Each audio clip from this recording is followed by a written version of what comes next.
YouTubers, it's your pal EMDSD14R, and this is another project update video. So let me just do this real quick for you.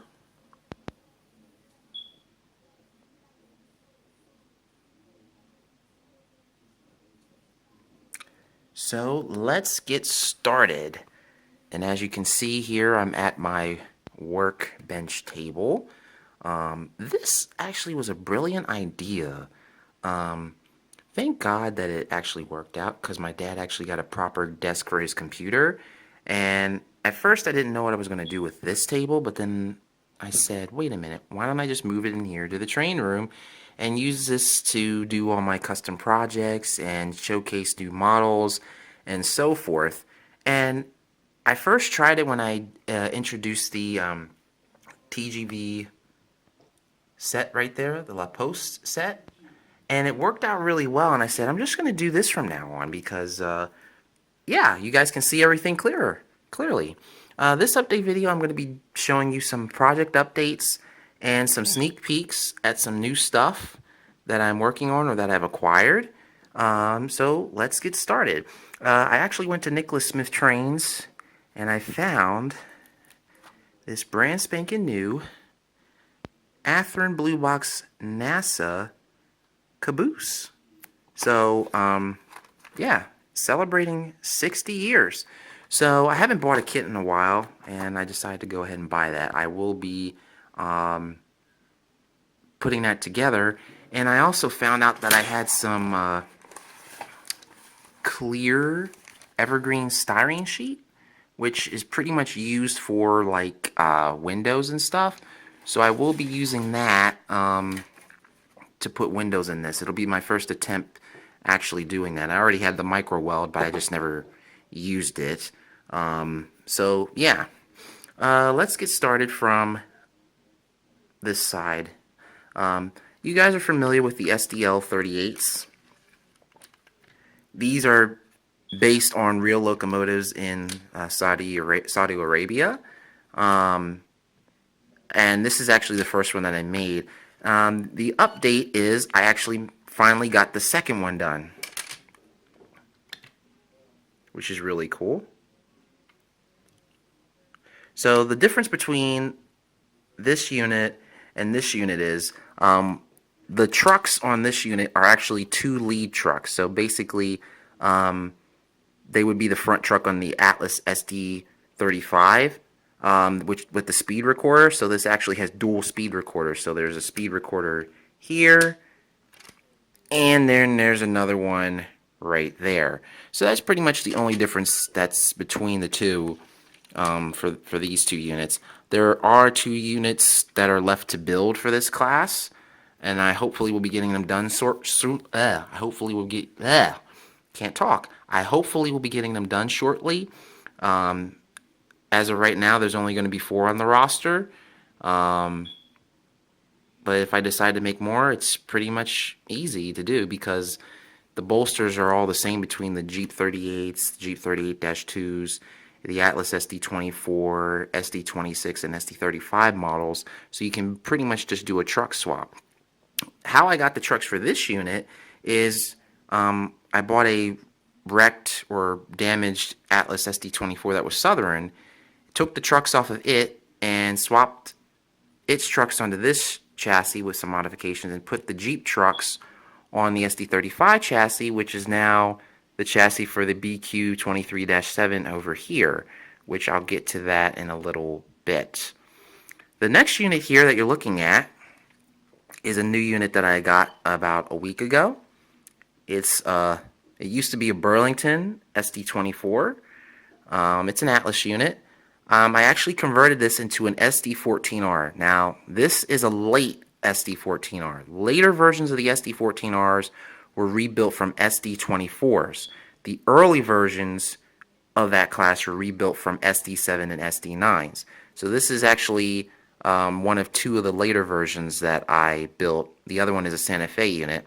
And what I actually had to do with this here is I actually had to shorten the winterization hatch, which is not bad. It wasn't actually hard to do. And I decided to retain that because it's a key Burlington feature that I wanted to keep on there. And I just completely removed the turbocharged exhaust stack here, added the super lift or non-super lift, non-turbo exhaust stacks here. I added a RS30 horn from a retired Conrail unit. The blower housing is still there on the unit, and I usually leave that on there even though technically it doesn't have a turbo anymore. I leave that on there because if I removed it, there's going to be two small holes there, and to just try to refill that in would be a pain to do. So I just, leave that alone. Yeah, as of right now. This is you guys know this unit. This is my friend Radisson actually owned this unit. He custom made it. He always wanted to make a Jeep 35R, and this is the one he made. And he actually sold it to me and patched it for ER&W. Now this unit I'm showcasing because I've actually purchased another Jeep 35. That's a Kato, but I'm making my own version of the Jeep 35R. I'm not entirely sure what number I'm going to put it in. I think I might number it 400. I'm not sure yet, but it'll be very similar to this unit. It probably won't be custom painted like this one, but it will be custom patched. So stay tuned for updates on that new project that I will possibly be doing. Now moving on to the BQ23-7. As I explained to you earlier, this actually has a Atlas SD24 chassis riding on the Jeep 38 trucks. And the reason why I can do that is because the bolsters between the Jeep 38, Jeep 38-2, the SD24, SD26, and SD35 chassis are both the same, so their trucks are interchangeable, as are the drive shafts are interchangeable between the two. I didn't know what I was going to do with this spare chassis. At first I thought I was going to make like a Jeep 40P-2, but then I had this shell lying around, which my friend Radisson gave me many, many years ago, and I didn't know what I was going to do with it. And this is what I did with it. So as you guys can see, I closed up the front pilots. Like the front pilot's closed and the rear pilot's closed. The fuel tank is custom made by me, so I use the center section of the Atlas SD24 tank with the sides cut off it, and then I actually had to custom make these sides to mimic a GE style fuel tank. By the way, guys, I'm pretty sure it took me an hour just to do the custom filing on this. To make the fuel tank look like that. Very tedious, but it was worth it. It does have DCC in it, which is cool. I will eventually be putting sound in this. This is my only BQ23-7. I like these diesels. I really do. But yeah, that's my only BQ23-7 that I have, and I just wanted to give you an update on that. Moving on to my Montana Rail Link engine here. She's a bit dusty. Need to get a horn for it, and I need to install LED lights. I'm putting KD couplers on this unit, and this unit, along with this unit here. But just a mini update on this unit. I did glue the Sinclair antenna down, but it's kind of like at an angle. I'm not really too happy about that, but if I try to move it, it will break off completely, and I don't really have a spare for that, so I just am going to leave it alone. But yeah, just an update on that one. Nothing really much with this SD40R. It's a good runner. I mean, it's got great details on it. It's got great sound. I need to buy another one like this for a custom project I will be doing. But I just wanted to throw that in there because I do need to put KD couplers on it because these plastic McHenry couplers are terrible. They're just terrible. Yeah, I bought couplers, so I got plenty of those to last me a while. Now we get to this guy. Whoa, whoa, whoa. Found this at Nicholas Smith tonight. Now I had a choice between this and a dirt cheap Athearn Genesis Jeep 15. That was Norfolk Southern. I chose this because I've seen these before, but they're really, really hard to find. The body here is all cast metal. The base is plastic though. But if you look at the drive, it's got a different drive than the Athearn Hustler. You know, it's because it's a taller body, you can actually put a huge motor in here. And it's already got Katie whisker couplers on it, and this thing is a smooth runner. Like, I was expecting this to sound like a coffee grinder. It doesn't sound like that at all. It's super quiet, and it's extremely heavy. This thing could definitely pull. It's cast metal. It's got to be at least almost I wouldn't say almost a pound, but a couple ounces that would pretty much make it pull or enable it to pull a large consist. I would say maybe 10 cars without struggling at all. But very unique little switcher right there. I'm definitely going to make that a shop switcher. Probably put DCC in it, maybe sound. I mean, there's plenty of room in there for it. But that's something down the road. Don't know what railroad it's painted for, but it's really cool. Then I got some Plano hatches, fan hatches. Guys, I highly recommend, if you're going to do custom projects for your locomotives, highly recommend getting these Plano hatches. I use these on several projects, including my other SDL 38s, which were rebuilt SD 35s. So yeah, I might reclassify those because technically these are true SDL 38s. The other ones would technically be SDL 38-2s because they are rebuilt from SD 35s. I'm going to have to reclassify them and look at my roster.